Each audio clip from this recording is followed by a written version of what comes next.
Hello everyone, welcome back to my channel. আশা করি সকলে খুব ভালো আছেন। আমিও না খুব ভালো আছি। শীতকাল মানেই কিন্তু বাঙালির ভোজন রসিক যেমন, তেমনই কিন্তু ভ্রমণ পিপাসু।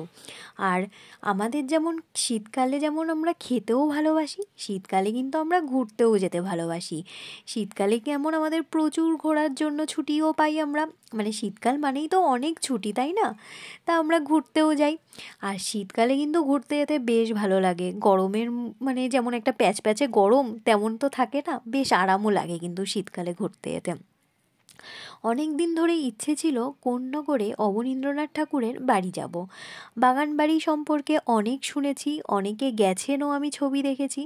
তখন থেকে আমার খুব ইচ্ছে হয়েছিল আমিও একবার যাব। আর যেহেতু আপনারা সকলেই জানেন আমি দমদমের ধারে কাছে থাকি, আমার বাড়ির থেকে কোন্নগর কিন্তু খুব একটা দূরে নয়। সেই জন্য ভাবলাম একদিনের আউটিং হিসেবে তো যাওয়াই যায়, তাই জন্য চলেই গেছিলাম। তো আমি যেহেতু দমদম স্টেশন থেকে গেছি, তাই আমার মনে হয়েছিল, আমার কাছে সুবিধাজনক হয়েছিল, আমি দমদম স্টেশন থেকে ট্রেন ধরে সোদপুর নেমেছিলাম। সোদপুর থেকে অটো ধরে আমি পানিহাটি ফেরিঘাট গেছিলাম। সেখান থেকে আমি লঞ্চে করে কোন্নগর গেছিলাম। আমি এইভাবেই গেছিলাম। কিন্তু আপনারা যদি হাওড়া থেকে ট্রেনে চাপেন, ট্রেনে চেপে 25 মিনিট দূরত্ব, 25 থেকে 30 মিনিট হাতে সময় নিয়ে সময়ই লাগবে আপনাদের কোন্নগর স্টেশন। কোন্নগর স্টেশন থেকে কিন্তু অটোতে মাত্র 10 টাকা নেয়, আপনারা এই বাগানবাড়িতে চলে আসতে পারেন। বা আমার পরিবারের অনেক সদস্য আছেন যারা বাই কারে যাতায়াত করেন, তো তারাও কিন্তু বালি ব্রিজ হয়ে এই কোন্নগরে কিন্তু চলে আসতেই পারেন। হাতে কিন্তু খুব একটা বেশি সময় লাগবে না। আর একবার কিন্তু ভিজিট করতেই পারেন, আমার মনে হয় জায়গাটা আপনাদের খুব ভালো লাগবে। আমার কিন্তু খুব সুন্দর লেগেছে। আর মানে সাথে যদি বাচ্চা থাকে, বাচ্চাদের কিন্তু অসাধারণ লাগবে। যাই হোক, এবার আপনাদেরকে পুরো বিবরণটা দিই, আশা করি তাহলে আপনাদের অনেক সুবিধা হবে যাতায়াত করতে। এই বাগান বাড়িটি সোমবার থেকে রবিবার মানে সপ্তাহে প্রত্যেকটা দিনই কিন্তু খোলা থাকে। আর গরমকালে 10টা থেকে 6টা অবধি খোলা থাকে। এই বাগান বাড়ির প্রবেশ মূল্য হচ্ছে মাত্র 10 টাকা। আর হচ্ছে শীতকালে এই বাগান বাড়িটি 10টা থেকে 5টা অবধি খোলা থাকে। তাই আপনারা যারা আসবেন সময় অনুযায়ী আসবেন। আর আমি সবাইকে একটা রিকোয়েস্ট করব, হাতে একটু বেশি সময় নিয়ে আসবেন, কারণ প্রায় 13 বিঘা জমির ওপর এই বাগান বাড়িটি কিন্তু নির্মিত। তাই হাতে যদি একটু সময় নিয়ে আসেন তাহলে কিন্তু বেশ ভালো করে ঘুরতে পারবেন। আমরা টিকিট কেটেই যখন প্রবেশ করলাম, ঠিক ডান দিকেই প্রচুর দেখতে পাচ্ছেন ঘর করা রয়েছে। আর তার পাশে যে বারান্দা আছে, বারান্দায় কিন্তু বেশ বেঞ্চ করে বসার জায়গা আছে। এখানে ভাড়ার ঘর আছে, গ্রন্থাগার আছে, রান্নাঘর আছে। বেশিরভাগ ঘরগুলোই এখানে কিন্তু বন্ধ ছিল, কিন্তু গ্রন্থাগারটা খোলা ছিল। গ্রন্থাগারে আমরা জুতো খুলে প্রবেশও করেছিলাম।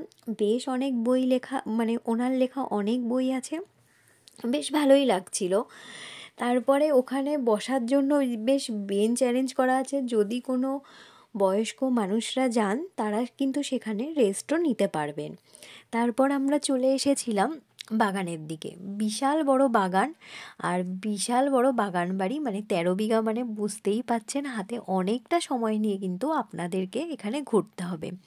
আর বাংলার এই ঐতিহ্য সংবলিত ভিলাটা বেশ কিন্তু সবুজ নির্মিত, মানে চারিদিকে কিন্তু বেশ গাছপালায় ঘেরা নির্জন পরিবেশ। কলকাতার বুকে বেশ কিন্তু ভালো লাগবে আপনাদের ঘুরতে। আমরা কিন্তু মানে এখানে বেশ ভালোভাবে সময় কাটিয়েছিলাম। আর হ্যাঁ, অনেকের মানে বলেন যে গাড়ি পার্কিংও আপনারা করতে পারবেন। এখানে কিন্তু টয়লেটেরও ব্যবস্থা আছে। আশা করি কারোর কোনো রকম অসুবিধা হবে না। শুধু হ্যাঁ, সবার কাছে একটাই রিকোয়েস্ট, এখানে কোনো বাইরের খাওয়ার কিন্তু অ্যালাউ নেই, তাই বাইরের খাওয়ার এখানে প্লিজ আনবেন না। যেহেতু বাগানবাড়িটা খুব পরিষ্কার পরিচ্ছন্নভাবে রাখা হয়েছে, আমাদের মনে হয় সেটা রক্ষা করা আমাদের নিজেদের দায়িত্বের মধ্যেই পড়ে। আর আমাদের বাড়িতে কিন্তু অনেক ছোট ছোট বাচ্চা আছে, তারা কিন্তু ঘুরতে যেতে বেশ ভালোবাসে।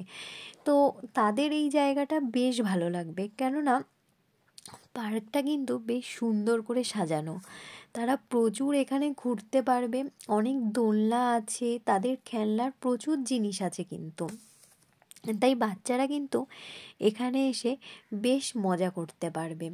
আমার তো বেশ ভালো লেগেছে, নির্জন একটি গঙ্গার পাড়ে, বেশ ভালো জায়গাটা। আর গঙ্গা নদীর তীরে চারিদিকে বড় বড় গাছে ঘেরা এই রাজবাড়ির আদলে নির্মিত এই বাগান বাড়িটি আমার মনে হয় আপনাদের সকলের খুব ভালো লাগবে। আমার ভিডিওর এই পর্যায়ে যারা দেখছেন তাদের কাছে একটি রিকোয়েস্ট, প্লিজ আপনারা একটি লাইক দিয়ে আমার ভিডিও কন্টিনিউ করবেন। আপনাদের একটি লাইক কিন্তু আমার কাছে অনেক অনেক গুরুত্বপূর্ণ। তো যাই হোক, এবার পরে বলি। এই বাগান বাড়িতে বেশ বড় জায়গা, যেহেতু এখানে বসার কিন্তু অনেক জায়গা আছে। হ্যাঁ, এখানে প্রচুর গাছপালা আছে, তাই বাচ্চাদেরকে একটু সাবধানে রাখবেন। এখানে একটি জায়গায় আমি দেখেছিলাম লেখা আছে যে এখানে সাপ রয়েছে, তো সেক্ষেত্রে থাকতেই পারে। আমাদের বাড়ির ধারে পাশেও তো বাগান বাড়ি মানেই একটু থাকবেই, তাই না? একটু সাবধানে রাখা যেতেই পারে। কিন্তু বিশাল বড় বাগান বাড়ি, আমাদের ঘুরতে কিন্তু প্রচুর সময় লেগে গেছিল। তারপর আমরা ওখানে যে বাগান বাড়ি রয়েছে সেটা একটু ঘুরে দেখলাম। তারপর দেখলাম সেখানে মাছও রাখার, বিভিন্ন মাছও আছে এবং তাদেরকে খাওয়ারও দিচ্ছিল। যেহেতু আমরা শেষ সময়ে বেরিয়েছিলাম, তো দেখলাম যে সেখানে মাছদের খাওয়ারও দিচ্ছে, বেশ ভালো লাগলো। সত্যি কথা বলতে অনেক দিন ধরে ইচ্ছে ছিল, আর চলেও গেছিলাম, বেশ ভালো লাগলো কিন্তু।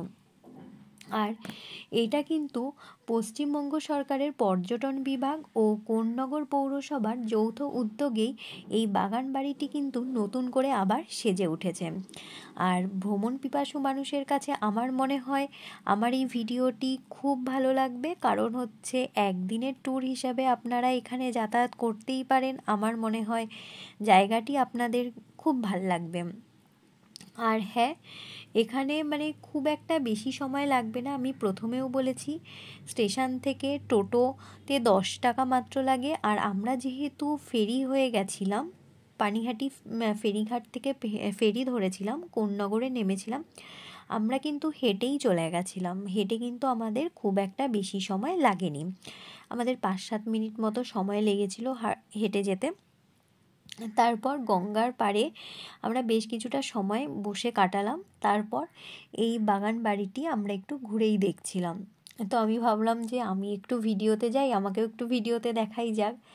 যাই হোক, প্রচুর মানুষ ছিল কিন্তু, বেশ ভালো লাগবে।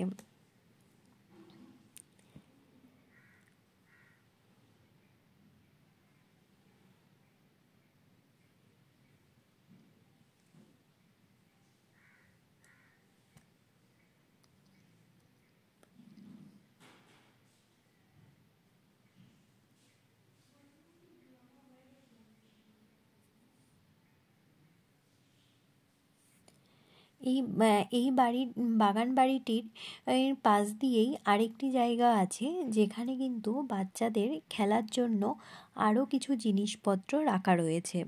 সব মিলিয়ে কিন্তু এখানে বাচ্চাদের জন্য বেশ ভালোভাবে জায়গাটা অ্যারেঞ্জ করা রয়েছে। দেখুন, আমি হাত দিয়েই দেখাচ্ছিলাম, এখানে এই পাশটাতে বেশ অনেক খেলনার জিনিস রয়েছে। তারপর এই রাস্তাটা দিয়ে যখন আমরা যাচ্ছিলাম, এখানে দেখলাম বেশ একটা জলের একটা জায়গা রয়েছে, এবং সেখানে দেখলাম সেই লাউ বা কুমড়ো, যাই হোক কিছু একটা জাতীয় গাছ কিন্তু ওখানে আবার চাষ করা হয়েছে।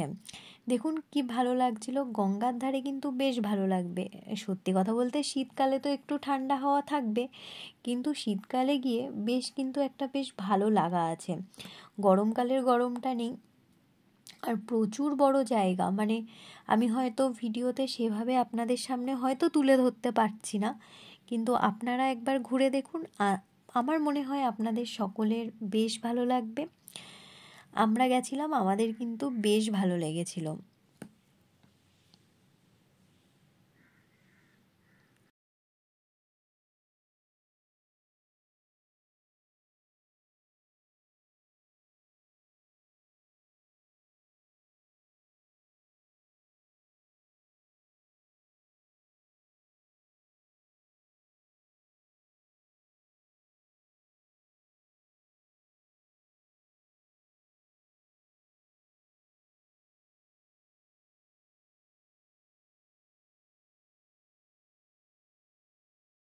আমি আমার যে ক্যামেরা করছিল আমি তাকে বলছিলাম যে ওই দিকটা একবার দেখাতে, মানে পুরো জায়গাটা তাহলে হয়তো ভালো করে বোঝা যাবে।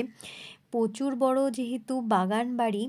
আর দেখুন এইদিকে কিন্তু আবার বাচ্চাদের জন্য বেশ সুন্দর করে কিন্তু খেলনার সব জিনিসপত্র কিন্তু সাজানো গোছানো। আর মানে বাচ্চারা কিন্তু খুব মানে আনন্দের সাথেই কিন্তু জায়গাটা ঘুরছিল। মানে বাচ্চাদের খুব মজার একটি জায়গা কিন্তু। বেশ অনেকক্ষণ আমরা ঘুরে ঘুরে কিন্তু দেখছিলাম। আর সত্যি বলতে এই বাচ্চাবেলাটা দেখলে না মনে হয় সেই নিজের সেই ছেলেবেলাটার কথা মনে পড়ে না, সেই মা বাবার সাথে যখন আমরা ঘুরতে যেতাম। তারপর আমরা এরকম একটি জায়গা আছে যেটা দুদিকে হয়তো গাছ টাছ বা কিছু লাগানো ছিল, সেটি পার করে আমরা কিন্তু আবার মানে যেদিকে দিয়ে বেরোনোর, যেহেতু আমাদের হাতে খুব বেশি একটা সময় ছিল না, সেখানে চলে এসেছিলাম। আমরা এখানে যেহেতু 10টা থেকে 5টা অবধি টাইম ছিল, আমরা 5টার সময় এখান থেকে বেরিয়েছিলাম। আর হ্যাঁ, টাইম হয়ে গেলে ওনারাই অ্যানাউন্সমেন্ট করে দেবে, আপনাদের কোনো সমস্যা নেই। মানে এখানে কিন্তু যে গার্ড রয়েছে তারা কিন্তু নিজেরাই অ্যানাউন্স করে দেবে, তাই আপনারা বুঝতেই পারবেন, কোনো সমস্যা হবে না। আর হ্যাঁ, আপনাদের কাছে আমার অনুরোধ, যেটা আমি প্রত্যেক ভিডিওতে বলি, এই ভিডিওতেও বলছি, যদি আমার ভিডিওর কোনো অংশ আপনাদের ভালো লাগে তো অবশ্যই লাইক করবেন, কমেন্ট করে জানাবেন আমার ভিডিও আপনাদের কেমন লাগছে। আর হ্যাঁ, আমার চ্যানেলটি কিন্তু সাবস্ক্রাইব করে আমার পাশে থাকার অনুরোধ রইল। আজকের ভিডিওটি আমি এইভাবেই শেষ করছি। তাহলে অন্য কোনো দিন অন্য কোনো ভিডিওর সাথে দেখা হবে। আবারও বলছি, সকলকে অসংখ্য অসংখ্য ধন্যবাদ আমাকে সাপোর্ট করার জন্য। আর বড়দের অনেক অনেক প্রণাম। আজকে তাহলে এটুকুই। টাটা।